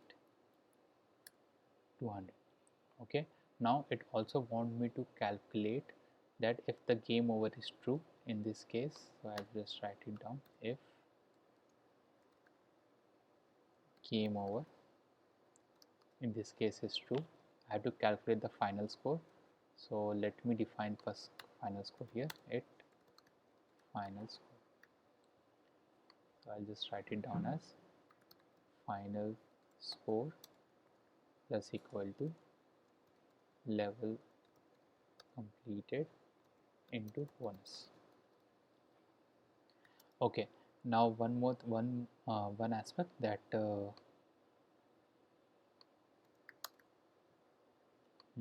one aspect here that we are doing is the aspect of abbreviated symbols. So this is abbreviated expression plus equal to, right? For those who don't know, the thing is symbolized as plus equal to symbolized as final score is equal to final score plus then rest of the level completed bonus. So it's a small, instead of writing this aspect, this has been combined together as plus equal to. Okay, it's considered abbreviated expressions or abbreviated constructs. Okay, so once we wrote this and then we have to print out your final score was like this, system.out print and then your final score was final score. Okay, so this is what, yeah, and this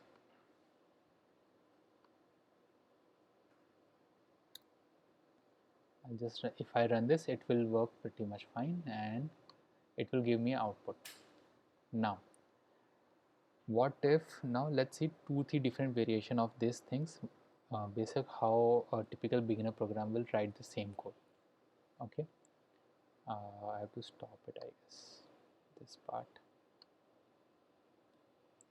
I need to convert with this. Okay, so this is how it will look and it will run pretty much fine. Okay, so final score, if we just run this part. Okay, now what usually people will do, like if I now I want that, okay, I have some other uh, I have some other quotients or other values in the same quotient, right? I want to change the values and all. So how, what people will do, or what usually it has been seen in beginner programming, is that they will just copy the whole code. Okay, since you can't define the same variable again in the Java, so what you will do is uh,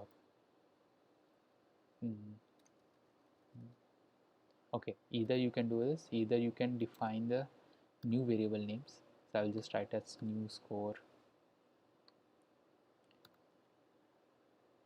Your final score was 1600. For this it was working out. That's okay. That is, it will bound to have it will calculate the final score it will give you. But now let's look at what other people usually do. So if another question asks that I need to change certain values, so let's say again I will want to go back to 800. I have the value of 5 and bonus of 100 kind of thing, and I have to find the final score. Okay, so they may define new variables to it.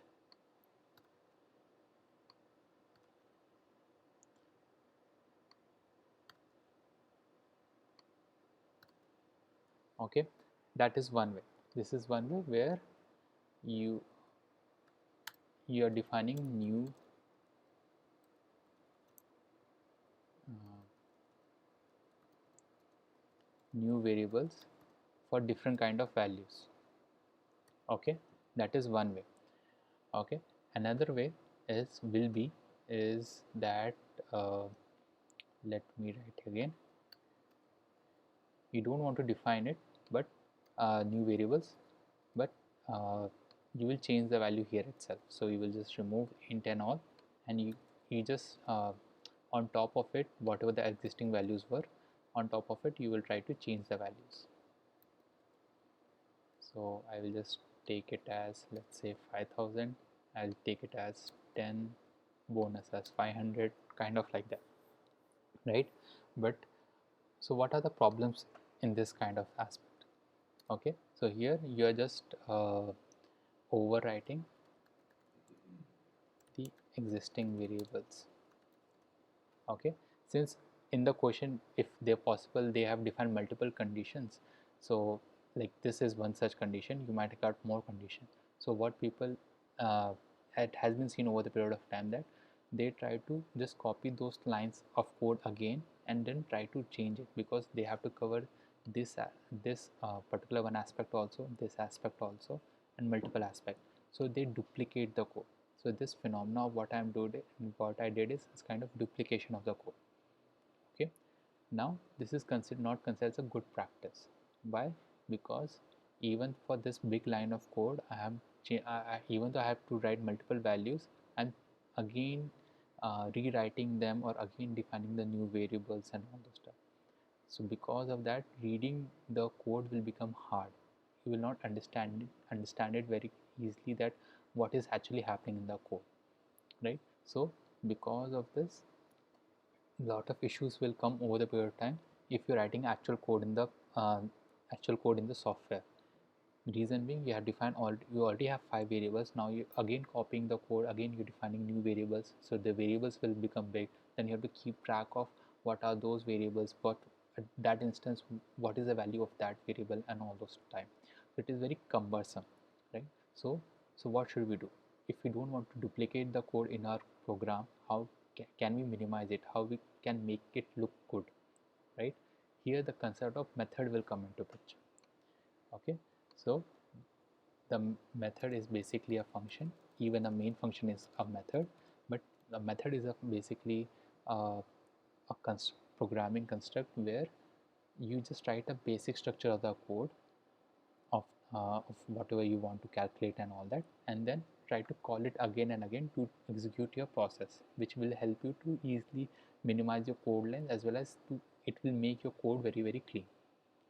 Okay, so let's talk about, so according to Java, it tells that it tells method as an executable code that can be invoked past a fixed number of values as argument. Okay, so benefit is again, as I like, reduce code duplication, and it can be executed as many times with potential different result in with passing different type of data in the form of arguments. Okay, so what the structure will look like, this is one such example, public static void method. Right now, whatever the methods we are going to write for this session until we go to the access specifiers and all that in class and object oriented, we will use public static void method name. Okay, uh, because it doesn't need any object to invoke the method. So that's why we will use this as of now. So this is a particular structure of the method. We have to define them, and then we have to call them. Okay, just in a similar way, just call them in the main function, it will work out. Also, you can define some argument types as well. So we will look at this one by one.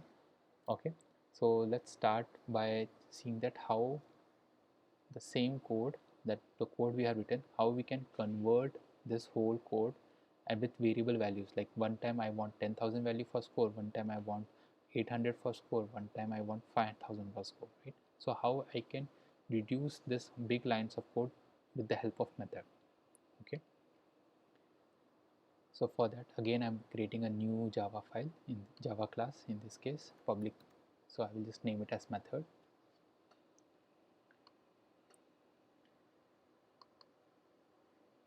Okay, so public static void main.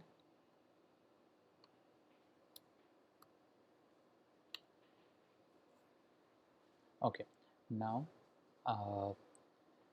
so let's see what other aspects we are having here.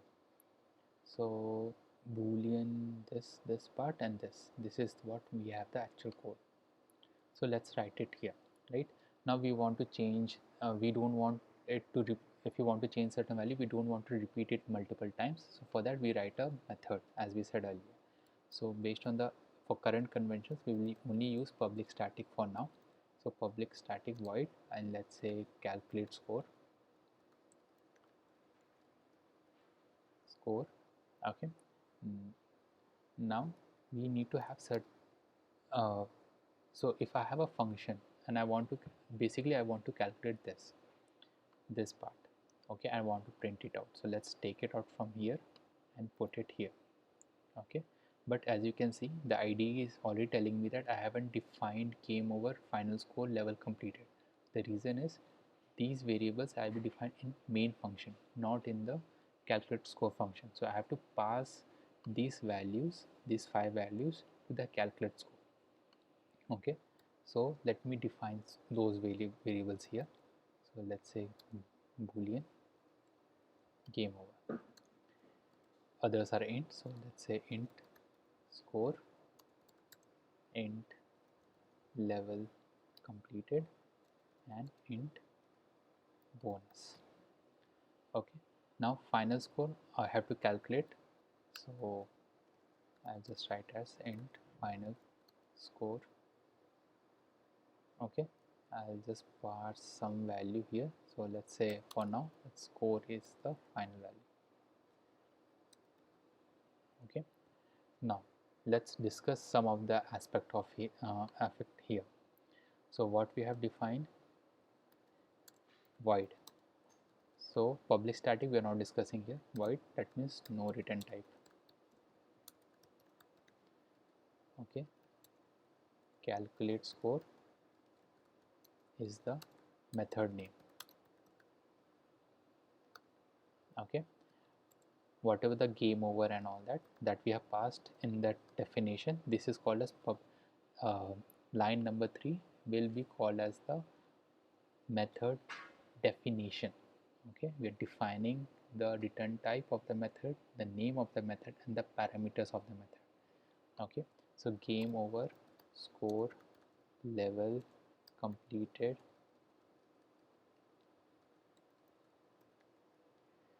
bonus are will consider as the arguments or parameters of the method. Okay, so these are the few aspects. Now whatever written inside this body will be considered as method body. Whatever I am highlighting right now on the screen, it is considered method body. Okay, so these are few aspects. So now we have written all this value, so how do we call it? So calling, since it is a public and static, that is publicly it is visible to all the functions, calculate score is visible. And because static, I don't need to create a method object of method object class method object. For that I can directly call it. So calling a method means calculate score. Okay, now here also I can write in a multiple ways. Okay, while passing the values, I should need something in the mind. Let me write the obvious ones first of all. Let's complete this score, level completed, bonus. Okay, now let's see what are the ways to pass an arguments.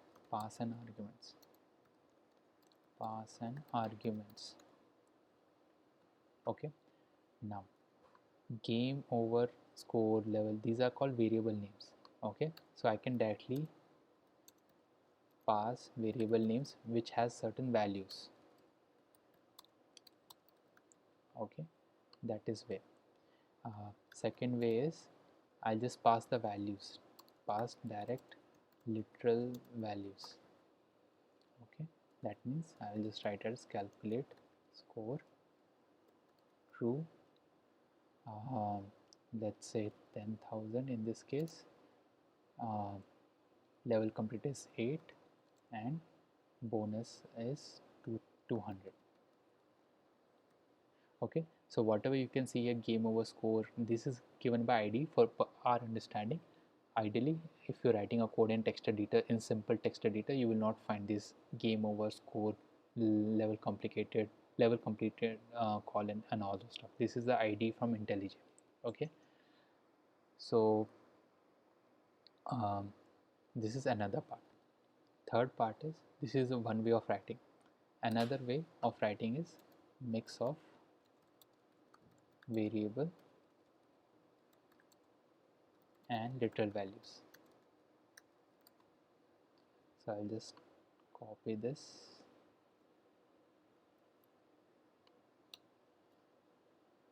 right? I will just say it as score here directly. Okay, I can write it as level completed. Okay, I can do a mixture of this. So these three ways, it's all are valid. So what are invalid? Invalid ways to pass a value. Invalid ways will be if I write 1000, if I try to mix up the order. Here the order is very important. The whatever the order in which I am defining a method, the arguments, that is boolean should come first, boolean value followed by int value followed by int value followed by int value. This value is very much important. So this is a invalid way. Okay, because I am passing an int value to a boolean value, which is not allowed. I am passing a boolean value to an int value, which is also not allowed. That's why. But if but that is one way. Okay, and this is very much and this is will give you some error for sure. But what will not give you error? Okay, again I'm trying to I will explain. Uh, the order in which the arguments has been defined, the parameter have been defined in the method definition. Okay, what ma'am, the order, that means the order in which the value should come, right? The first value should be a boolean, second value should be an int, third value should be an int, fourth value should be an int. That order has to be maintained.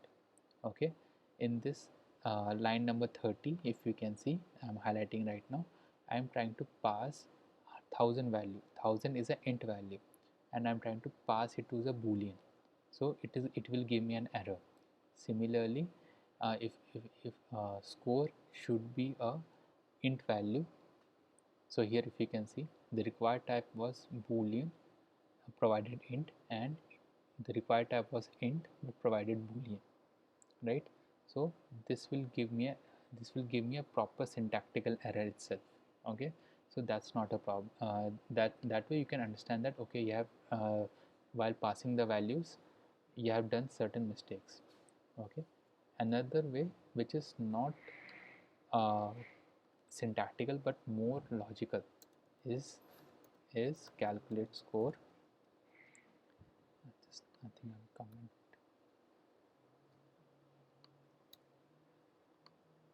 I'm okay that I'm passing the true value, but the problem will come when I'm passing the level completed value as 8 and calculate score as 1000, uh, as level completed, and 2000 as the bonus. Okay, here the here logic error will come. That means the program will run, but the intended output will be too much high, too much low, or the calculation will be different. Okay, why? Because the last three values that we are asking for in an method, that is int, score, int, level, complete, and bonus, all are of same type, that is int, right? So if I pass certain values, that is score as 8 instead of 1000, it will give me some error, it will give me some value, it will run perfectly fine, but the output what we expected is will not come, it will give me a wrong value. So this kind of error will be logic error. Okay, because all are int, so I can pass any value, any int value, any int value I'm passing, it will be fine, because the value it can't differentiate between the 1000 should be for score, not for uh, level completed. Okay, so these kind of thing will consider as a logic error. It will work pretty much fine, but the output will give a value which will be, you will not consider as a proper result. Okay, so that is one way, another aspect of it. Okay, that is there.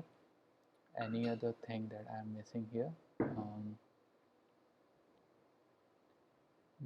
Okay, now this is, for this it is fine. So see, calling method three different ways: pass variable, pass variable names, pass direct literal values, mix variable with all literal values kind of thing. Okay, Okay, another important aspect that is there, and someone asked about constructor also. With respect, I can give certain answer here, is I can define default value in this. What do you mean? What I mean by it is, so let's say, um, let let me copy this again.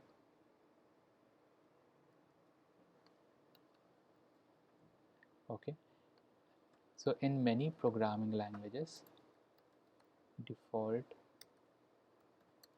value in method calling. Okay, so in many programming language, what happens is, it's okay for you to skip certain variable values. Let's say game over equal to true.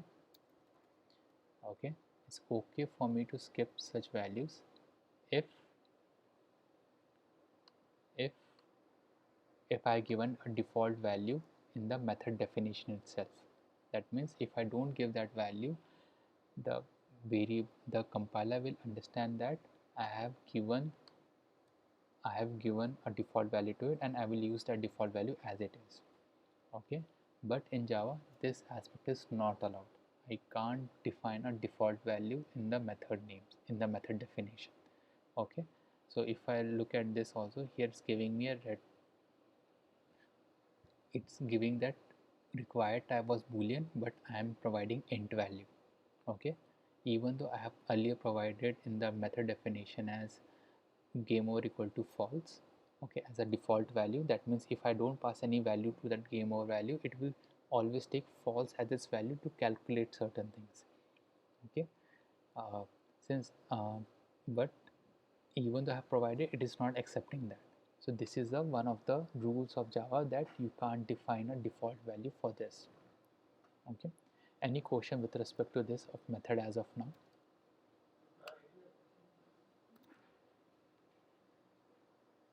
Okay, so it's almost 8 in this case. So let me again cover what we have seen as of now. So for a in a if and else case, we have seen that if I given a problem, if you try to solve it and they were asking multiple variations of it, if you want to try it out, what usually typical general programmers will do is they try to copy the whole code again and try to uh, fit that values in new values into those, so that they can print the expected output, right? To do such duplication of code and all, methods were uh, introduced, and where you can write the main computation of code in method, and rest of the values you can pass out. In calling a method, while passing the argument, you can pass in a 3 different ways. That is, you pass the variable names, you can pass directly literal values or mix of variable literal values, right? And we have seen some invalid ways also, where the order of the variables, the arguments that you have passed, should be exact. Okay, you can't deviate from it.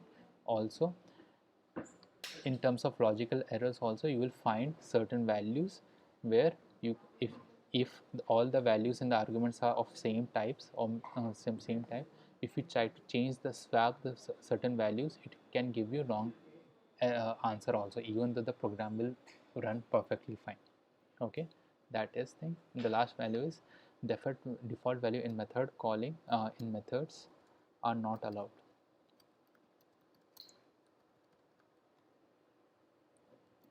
Okay, so that is one aspect of it. Now when I say that apart from this, I'll just end this session with respect to this, that how it is going to value if I just call a method, right?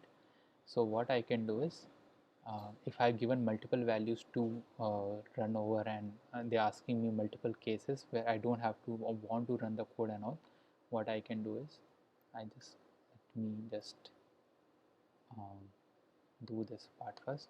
So let's say I don't have these values. Okay, I don't want to create any variables and all that. I just want to run this code, and I just want to print out what is my final score. Okay, and I have given multiple options. I will just call calculate score, and I will use this direct literal value method.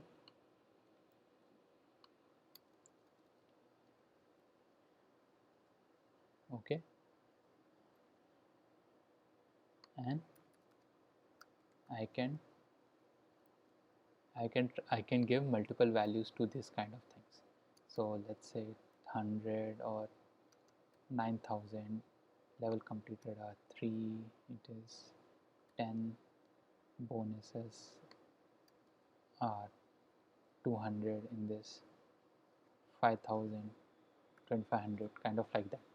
Okay, so if I give multiple options and all that, if you just focus on removing, let's assume that this is not available here, so this will provide a much more cleaner way for you to look at how to write a code where just few lines of code, and if you ignore the comments right now, you can write the whole code with multiple options. Okay, so that's what the method will allow you to work into. Okay, so that's the advantage of methods. It's already 8 about that. So let's see if anyone has questions, please let me know. um, Otherwise session is end from my side with respect to the content wise. I need to also need to discuss method overloading, but I think I will cover method overloading with other concept in the next session. Okay. Okay, let me see any questions here. If you have any question, please you can unmute yourself and you can tell me right now. Otherwise, the session is end from my side. Hello, sir. Yes. I want to ask you about the structure of final exam. That I don't know, and it will change, but it will be like you will get some output related questions or MCQs, and also you have to write some Java code as well. It's a computer based exam. There is some kind of syllabus or The syllabus will be whatever has been followed in the NPTEL course that you are referring to. Means कि हमें applied programming पढ़ाई जा रही है जो कि already deprecated हो चुकी है. Sorry, come again. जो मतलब है उसमें कुछ एक सब्जेक्ट्स कुछ एक टॉपिक्स ऐसे हैं जो ऑलरेडी डेप्रिकेट हो चुके हैं जो अब वर्क नहीं करते हैं. Okay, that's fine. You can ignore those parts as of now.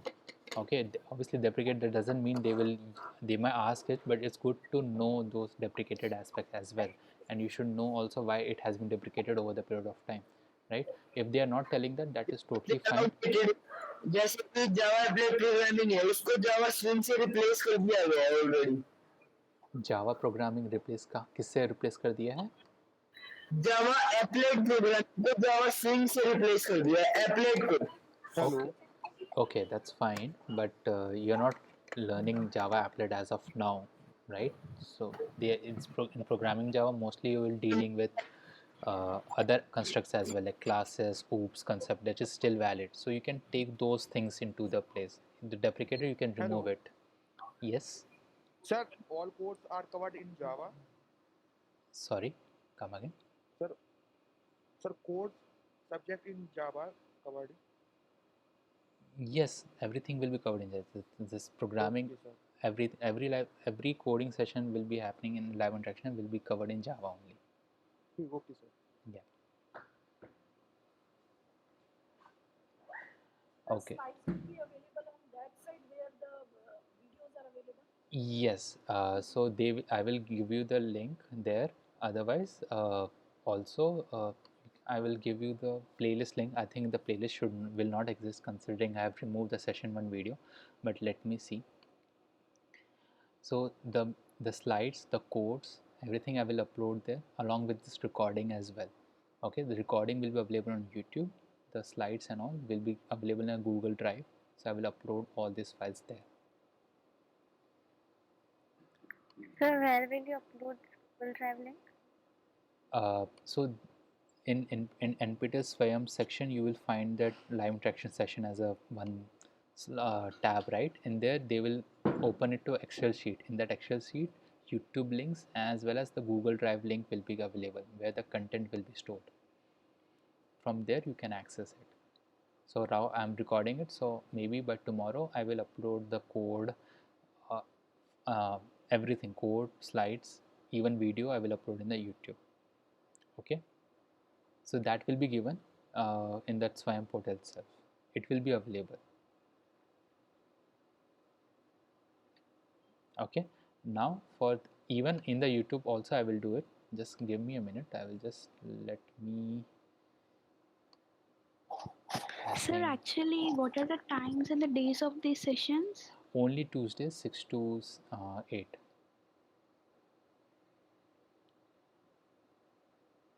Every Tuesday 6 to 8. Okay.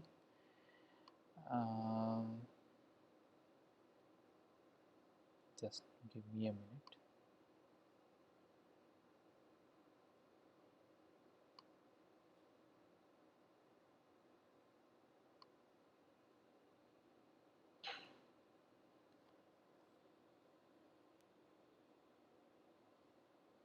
I've created a playlist, but right now session 1 video is not available because I have to re-record it. So give me some time for session 1. I will upload it by the end of this week, but for this session 2 I will upload it by tonight. It will be available from tomorrow. Okay, but I'll just give you the playlist link as of now. At least that thing I can do. I think it has been deleted because of this. Okay, no worries. I think that part has been deleted because the video has been deleted from that playlist. Okay, I will upload those things as well. So maybe just wait in the Swayam portal.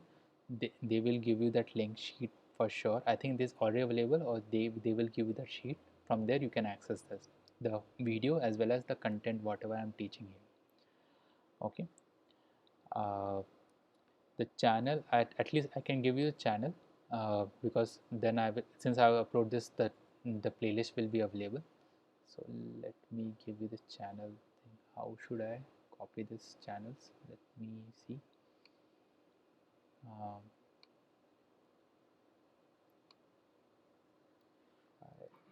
Just a minute, let me check.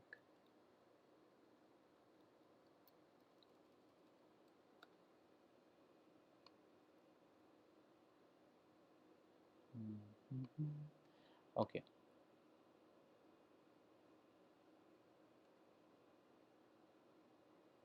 I'll give you just channel link at least, but by tomorrow morning you will get this particularly this session recording for sure. Okay. I think someone is also answering here. Follow the above link, click on left side panel Swayam NPTEL, and from there you can ask us. Okay. I have given gate long time back. I don't remember, but it is more than I think 600. Thank you, sir. Okay. So yeah, that's the end of the session from my side. If Sir? Yes. Sir, can you suggest me from where should I can start my DSA in Java, because I searched at NPTEL, there are no courses available DSA in Java. So therefore I started. I already learned core Java, but now I want to start with DSA in Java. So I'm not able to get any specific or a suitable platform from where I can start it from scratch. I think one of the best sites for geeks and for beginners and tutorials point. From there, you can start.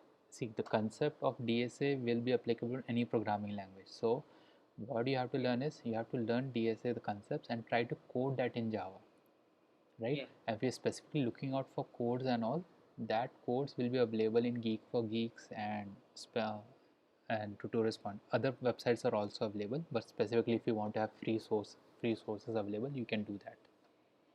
Okay, sir. Thank you, sir. Yeah. Any other questions? No, sir. Yeah. For everyone, if there's no question, then I will end the session here.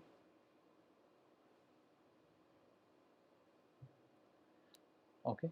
In that case, I will end the session right now. Thank you for coming. Sir. Yes. Sir, actually, when are the time and days of these sessions? Same day, Tuesday, next Tuesday, 6 to 8. Same time. Same time? Same time. Yeah. Okay, sir. Thank you, sir. Yeah. Thank you. This classes happen to be 6 to 8. Yes. We've only got the notification of the 8 p.m. That's why we joined so late at 8 p.m. sharp 8 p.m. No, I think in the mails every day, a day before, that is on Monday, NPTEL will send out that there's a live session from 6 to 8. Please check that. But now But so it's okay for today. From next time, you just make sure that 6 to 8 will be there for sure. Like that is the time slot for every, and that's a suitable time slot. okay, sir. Thank you. Yeah. Any other questions? So when the recorded portion will be download, I mean, we can download the recorded portion of today's class because we are not able to get anything because we just joined at the terminating point of the session. That's fine. I will upload this after the session is over. The video will be the one which is recording right now will be converted, and I will upload in YouTube by tonight or tomorrow morning. So in NPTEL, the SWAYAM portal, in the left side panel, you will get a link of lab interaction session. From there, you will I will update the YouTube link there. You can access from there. So and one more doubt that the assignments which we actually got is that it actually important for our test which will held in April? Is the Yes. marks are Yes, the reason is the assignments that you're doing in a similar fashion, the exam will also be conducted. The kind of questions, the pattern of the question, the way the question has been constructed, and all those things, the same way you will be getting in the final exam as well. And also, this assignment has some points. So, for if you applied for certain certification, this assignment score is very important. So, please check the instructions once. If you don't want to do certification, or skipping assignments is typically fine. so we actually registered in exam Yeah, that means for sections, but if for some reasons we can't do the assignment properly, then can't we get the certificates in no, that I way? think you will still get it, but I don't know what is the weightage of assignments plus exam. So that is something you need to check in the NPTEL portal. Sorry to interrupt, but yeah, assignment section has something 75% allotment with the marks. So yeah, that's how it is. And I guess out of 12 assignments, you have to complete something 8. And yeah, that's how it is. Yeah. Okay. Thank you. Oh, okay, thank you. Yeah. Any other questions? No, sir. Oh, yes. Am I Your voice is little like low. am I audible? Yeah, I can hear you.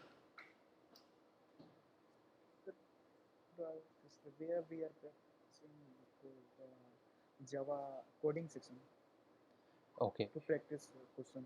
Okay, if you want to practice Java and if you don't have editor like text IDE, that the one I'm using right now in IntelliJ and all, you can use something called as Java Online Compiler. I just, sir, I am asking a question practice. I think in assignments are Problem there. solve. In assignments will be there, but if you still want it, maybe from next session I will separately make a PDF where I will give you the questions and then you can try it out. I will provide a solution also in the after the recording session. I will put that solution, the link. That is possible. But I think in assignments you will get some good amount of programming questions, if I'm correct. But in assignments, there are more theory-based questions rather than Okay. practical questions. Okay, in that case, what I will do from next session, every session, I will create some 10 Java questions, and along with I will first give you session questions. You try to solve it on your own. Solution I can attach as a description in the uh, all the videos that I'm recording, and right now the session recording I will provide a solution there. Okay, that is one point. Otherwise, there's a lot of websites are there where you can do competitive programming. So if you try to do competitive programming, you can obviously learn Java through them also, right? So like Lead Code or the Hacker Rank, right? So multiple websites are there from where you can practice your coding as well. As a competitive program, you will get to know more about your language as well. You can improve the speed of writing the code as well. Is it Okay, thank you. Yeah. Sir, Yes. Sir final exam subjective type होती है या objective type होती है? Mostly it will be objective, but obviously you have to write the code as well. I think some code part will be there for sure, but objective, mostly it will be objective. Thank you sir.